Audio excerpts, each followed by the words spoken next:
అనకాపల్లి జిల్లా ఎస్పీ కార్యాలయంలో 9వ విడత మొబైల్ రికవరీ మేళా సుమారు ₹1 కోటి విలువ చేసే 503 మొబైల్ ఫోన్లు బాధితులకు అందించిన జిల్లా SP. District police 503 mobile phones recover చేసుకున్నారు. ఈ 503 మొబైల్ ఫోన్స్ కి విక్టిమ్స్ కి ఆర్ మిస్సింగ్ ఎవరెవరు మిస్ చేశారో ఈ మొబైల్ ఫోన్స్ వాళ్ళకి ఈరోజు హ్యాండ్ ఓవర్ చేసుకుంటున్నాము. Total 503 mobile phones, approximate value 1 crore. ఇది మన 9th phase of mobile phone recovery Mela, 9th time మనం పెడుతున్నాము. 2022లోనే స్టార్ట్ చేయడం జరిగింది. ఈ టైం మనం మ్యాక్సిమం మొబైల్ ఫోన్స్ రికవర్ చూసి హ్యాండ్ ఓవర్ చేసుకుంటున్నాము. ఇన్ టోటల్ 4500 కంప్లైంట్స్ మనకి ఇప్పుడు వరకు రిసీవ్ అయింది. ఇందులో 2711 మొబైల్ ఫోన్స్ ఇప్పుడు వరకు ఇంక్లూడింగ్ దిస్ డేట్ రికవర్ చేసి ఈ విక్టిమ్స్కి ఇవ్వడం జరిగింది. Total approximate value is around 4.07 crores. ఈ 503 మొబైల్ ఫోన్స్ మన IT core team along with CCS team బాగా కష్టపడి ఫ్రమ్ ఆంధ్రప్రదేశ్, తెలంగాణ, తమిళనాడు, ఛత్తీస్గఢ్, మహారాష్ట్ర అక్కడ వరకు వెళ్ళి అది రికవర్ చేయడం జరిగింది. త్రూ మీడియా ఫ్రెండ్స్ నేను పబ్లిక్కి కూడా ఇది అవేర్నెస్ ఇస్తున్నాము. ఏదైనా మొబైల్ ఫోన్ థెఫ్ట్ జరిగితే ఆర్ లాస్ట్ మొబైల్ ఫోన్స్ ఉంటే మీరు డైరెక్ట్లీ పోలీస్ స్టేషన్ రావడానికి కూడా మీకు అవసరం లేదు. 2 మార్గం ఉన్నాయి. Number 1 CEIR portal, which is central equipment identity register portal. మీరు వెబ్సైట్ దగ్గర వెళ్ళి CEIR.government.in ఆ వెబ్సైట్లోనే మీ మొబైల్ ఫోన్స్ డీటెయిల్స్ ఎంటర్ చేసుకోవచ్చు. మీ mobile number, mobile make, model, IMEI number, అప్పుడు మీ missing mobile phone report register అవుతుంది అండ్ మనకి ఇక్కడ డిస్ట్రిక్ట్ పోలీస్ ఆఫీస్కి వచ్చేస్తుంది. సెకండ్ ఆప్షన్, ఒక WhatsApp helpline number Anakapalli district police కూడా ఇచ్చారు. Number is 9346912007. ఈ నంబర్కి ఒక చాట్ బాట్ మనం ఎనేబుల్ చేసాము. ఈ నంబర్కి హై మెసేజ్ ఎవరైనా పంపిస్తే వాళ్ళకి లింక్ జనరేట్ అవుతుంది. వాళ్ళు డైరెక్ట్లీ CEIR పోర్టల్కి రీడైరెక్ట్ అయిపోతారు. అక్కడ అన్ని డీటెయిల్స్ ఫిల్ చేసేసి మన కంప్లైంట్ రిజిస్టర్ చేసుకోవచ్చు. పోలీస్ అరెస్ట్ మనం చేయలేదు, ఎందుకంటే ఇది secondary are tertiary markets. Basically sale చేసిన తర్వాత ఎవరికి సేల్ చేస్తారో తర్వాత అన్సస్పెక్టింగ్ కస్టమర్స్కి సేల్ చేసేస్తాడు.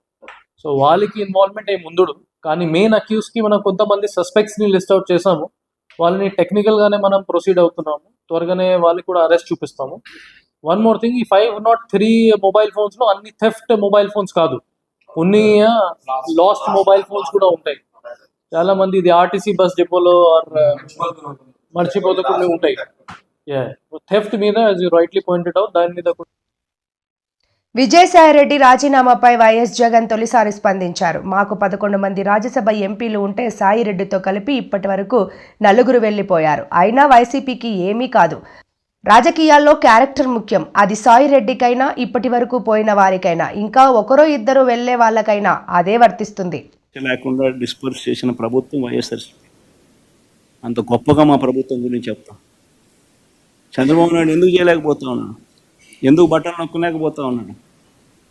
ఎందుకంటే బటన్ నొక్కితే ఏం రాదు కాబట్టి. అందుకే నేను బటన్ నొక్కలేకపోతున్నాను. డబ్బు మీద వ్యామోహం లేదు కాబట్టి,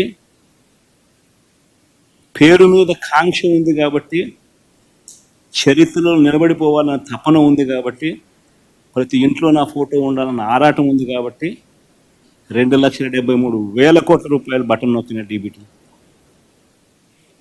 లంచం లేని పాలన ఎక్కడైనా జరిగింది అంటే వైఎస్ఆర్సీపీ ప్రభుత్వ హయాంలో అని చెప్పి గర్వంగా గొప్పగా కూడా చెప్పగలుగుతాం.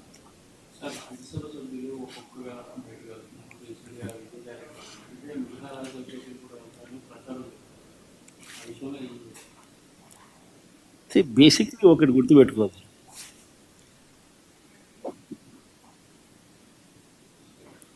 పదకొండు మంది మాకు రాజ్యసభ సభ్యులు ఉన్నారు. పోయిన వాళ్ళు ఎంత? 3 పోయినారు. సాయిరెడ్డితో కలుపుకుంటూ 4. బేసిక్లీ పోయే ప్రతి ఒక్కరికి కూడా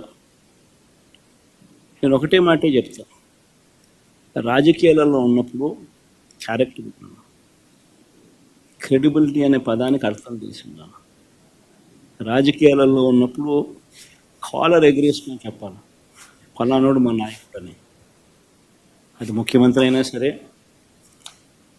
ఎమ్మెల్యే ఎంపీ అలాంటి ఆయనైనా సరే, ఎమ్మెల్యే అయినా ఇలాంటి అయినా సరే, ఎవరి గురించి అయినా కానీ ఇట్లా గొప్పగా చెప్తాం. కానీ మనమంతటి మనమే ప్రలోభాలకు లొంగో, భయపడో, ఏదో కారణం చేత మనమంతటి మనమే మన వ్యక్తిత్వాన్ని, మన క్యారెక్టర్ని, మన క్రెడిబిలిటీని మనం బలంగా పెట్టి మనం కాంప్రమైజ్ అయ్యి అటువైపు మనం పోతే మన గౌరవం ఏంది, మన వాల్యూ ఏంది, మన క్యారెక్టర్ ఏంది, మన క్రెడిబిలిటీ ఏంది? ఇది ప్రతి ఒక్కరూ రాజకీయాల్లో ఉన్నప్పుడు ఆలోచన చేసుకోవాలి. ఈ కష్టం అన్నది ఎల్లకాలం ఉండదు. డెమోక్రసీ అంటేనే 5 years. మ్యాక్సిమం నీకున్న కష్టకాలం 5 years. 5 years if you can just hold on, then your time will come. One should always have the patience, always have the character and credibility within ourselves to stand up. అది సాయిరెడ్డికైనా అంతే, పోయిన 3 ఎంపీలకైనా అంతే. ఒకవేళ నువ్వు చెప్తా అన్నట్టు ఇంకా ఒకడో అరో ఇంకా పోయే కార్యక్రమం జరిగితే వాళ్ళకైనా ఇంతే. ఒకటి చెప్తా ఉన్నా, వైఎస్ఆర్సీపీ ఈరోజు ఉంది అని అంటే అది వీళ్ళందరి వల్ల లేదు. వైఎస్ఆర్సీపీ ఈరోజు ఉంది అని అంటే దేవుడి దయ, ప్రజల ఆశీస్సుల వల్ల వైఎస్ఆర్సీపీ ఈరోజు ఉంది. ఎన్నికలకు ముందు సీఎం చంద్రబాబు ఇచ్చినవన్నీ అబద్ధపు హామీలు అని జగన్ విమర్శించారు. ఎన్నికల ముందు బటన్ నొక్కడం గొప్ప అని ఎద్దేవా చేశారు. హామీలు అమలు చేయకపోతే చొక్కా పట్టుకోమన్నారు. ఇప్పుడు ఎవరి చొక్కా పట్టుకోవాలని ప్రశ్నించారు. అంటే బాబు ష్యూరిటీ, మోసం గ్యారంటీ. ఇది ఈ 9 నెలల కాలంలో ఇప్పుడు మనందరికీ కనిపిస్తూ ఉన్న ఫ్రేజ్.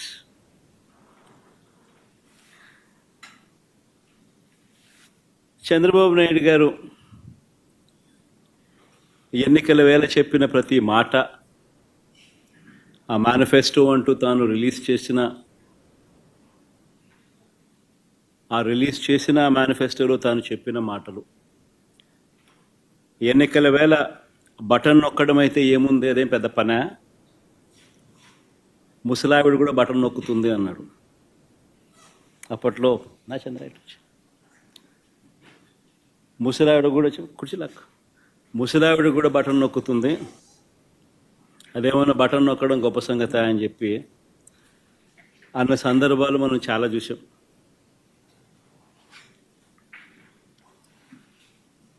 అంతటితో ఆగిపోకుండా సూపర్ 6 అన్నాడు, సూపర్ 7 అన్నాడు. ఏకంగా మేనిఫెస్టోలో 143 ప్రామిసెస్, 143 హామీలను ఎన్నికల మేనిఫెస్టోలో తాను చేర్చాడు. ఇంటింటికి దాన్ని ప్రచారం చేశాడు. ఎన్నికల వేళ చంద్రబాబు నాయుడు గారు ఆయన పార్టీ ఎమ్మెల్యేలను, పార్టీ కార్యకర్తలను ఆయన చంద్రబాబు నాయుడు గారు ప్రతి ఇంటికి పంపించేటప్పుడు ఆ ఇంటికి వెళ్ళి ఆ ఇంట్లో చంద్రబాబు నాయుడు గారు మన మాటలు బహుశా ఎప్పటికీ కూడా ఎవరు కూడా మర్చిపోరేమో. చిన్నపిల్లలు కనపడితే నీకు 15,000, నీకు 15,000, నీకు 15,000. ఆ చిన్నపిల్లల తల్లులు కనపడితే నీకు 18,000, నీకు 18,000, నీకు 18,000. ఆ తల్లులు, ఆ పిన్నమ్మలు, ఆ తల్లుల అత్తలు, వాళ్ళ అమ్మమ్మలు, అంటే ఆ అమ్మలు, ఆ తల్లుల అత్తలు, వాళ్ళు కనపడితే మీకు 50,000 నిండాయి కదా, మీకు 48,000, నీకు 48,000, నీకు 48,000, నీకు 48,000. ఇంట్లో నుంచి 20 ఏళ్ళ పిల్లాడు బయటకు వస్తే నీకు 36,000, నీకు 36,000, నీకు 36,000. ఇంట్లో నుంచి రైతు కనిపిస్తే, కండువా వేసుకుని రైతు కనిపిస్తే నీకు 20,000, నీకు 20,000, నీకు 20,000. ఇది రొటీన్గా మనకు వినిపించిన మాటలు ఎన్నికలప్పుడు.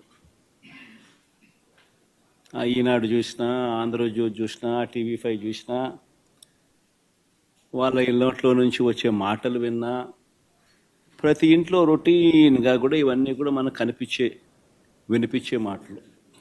ఇవే కాకుండా ఈ హామీలన్నిటికీ గ్యారంటీ ఇదిగో బాండ్లు అని చెప్పించారు. బాండ్లు, హామీలకు గ్యారంటీ అంటూ ఇంటింటికి బాండ్లు కూడా పంచారు. అమలు చేయలేకపోతే ఏమన్నారు? అమలు చేయలేకపోతే చొక్కా పట్టుకోండి అన్నారు. అమలు చేయలేకపోతే చొక్కా పట్టుకుని నిలదీయండి. 151 సీట్లు పాయే, సొంత చెల్లి పాయే, తొందరలో పులివెందల పాయే అని శాసనమండలి చీఫ్ విప్ పంచుమర్తి అనురాధ అన్నారు. ఈ మేరకు ఆమె మీడియాతో మాట్లాడుతూ, చంద్రబాబు నాయుడు గారిని ఏకవచనంతో మాట్లాడటం అనేది, డూ డూ డూ అని ఉపయోగిస్తూ మాట్లాడటం అనేది మేము చాలా తీవ్రంగా ఖండిస్తూ ఉన్నాం. ఇకపోతే విలువల గురించి, విశ్వసనీయ గురించి, విధ్వంసాల గురించి, ఆర్థికంగా మేమేదో చెయ్యలేదు అని చెప్పి, మేమేదో తప్పు మాట్లాడామని చెప్పి రకరకాలుగా మాట్లాడుతూ ఉన్నారు. వాటన్నిటికి కూడా సమాధానం చెప్పడం కోసమే ఈరోజు రాష్ట్ర ప్రజల ముందుకి మేము రావడం జరిగింది. ఒక రకంగా చెప్పాలి అని అంటే, మొదట మాట్లాడితే ఆర్థిక ఉగ్రవాది అయిన ఈ జగన్మోహన్ రెడ్డి ఆర్థిక వ్యవస్థ గురించి మాట్లాడటం చాలా విడ్డూరంగా ఉంది అని చెప్పి ఈ సందర్భంగా తెలియజేస్తా ఉన్నాం. లక్షల కోట్లు లూటీ చేసి 31 క్రిమినల్ కేసులు నెత్తి మీద పెట్టుకొని దేనికి కూడా ప్రజలకి సమాధానం చెప్పే పరిస్థితిలో ఉండి, ఇతను విశ్వసనీయత గురించి, విలువల గురించి మాట్లాడటం చాలా ఆక్షేపణీయంగా ఉంది అని చెప్పి ఈ సందర్భంగా నేను తెలియజేస్తా ఉన్నాను.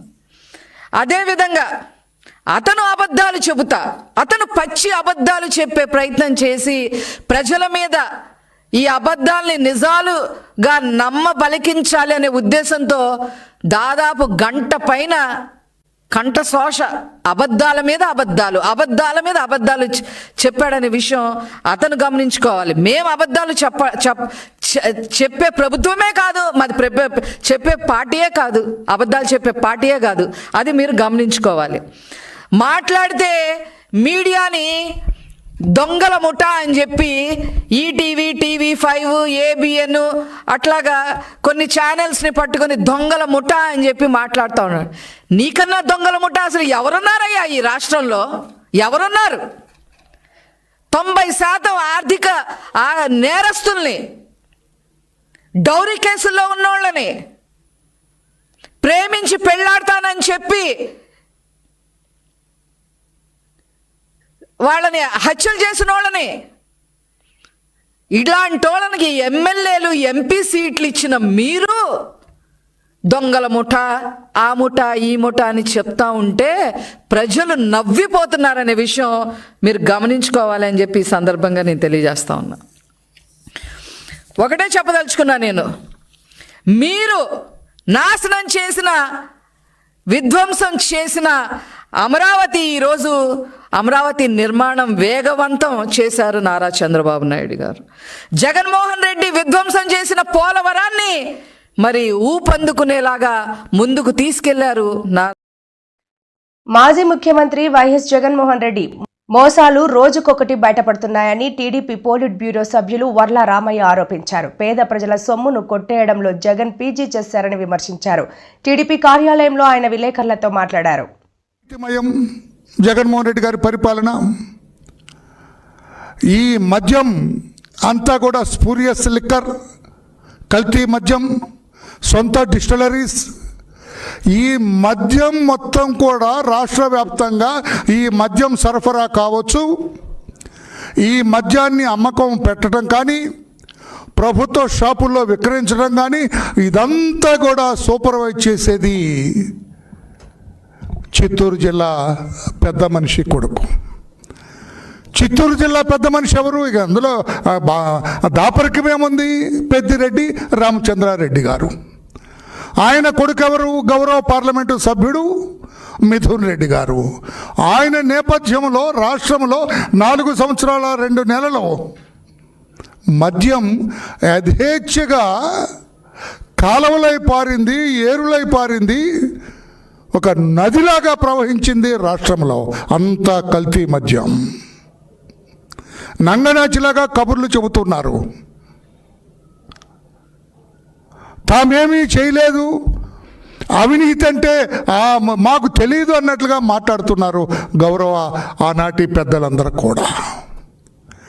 ఈ పెద్దిరెడ్డి రామచంద్రారెడ్డి గారి కుమారుడు మిథున్ రెడ్డి గారు ఆనాటి డిస్టరీస్ ద్వారా సంపాదించిన డబ్బంతా కూడా బిగ్ బాస్కి ఇస్తారు. ఎవరి బిగ్ బాస్? రహస్యమా? మీకు తెలీదా ఎవరి బిగ్ బాస్? నాకు తెలీదా? రాష్ట్రంలో అందరికీ తెలీదా? రాష్ట్రంలో తెలియని వాళ్ళు ఎవరు? అయ్యా, రాష్ట్రంలో మద్యం కుంభకోణం ద్వారా కోట్లాది రూపాయలు, దాదాపు 3,000 కోట్ల రూపాయలు కొట్టేశారు.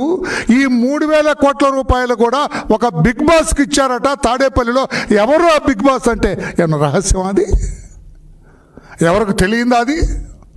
Who is big boss at Tadepalli అని ఒక ప్రశ్న వేస్తే 7వ తరగతి చదివే కుర్రాడు కూడా చెబుతాడు, దట్ జెంటిల్మెన్ ఇస్ దిస్, ఈయన అని చెబుతారు. ఆయన కాదని చెప్పగలవని ఈరోజు ప్రశ్న వేస్తున్నా. ఇంకా మీ పేరు చెప్పలేదు నేను.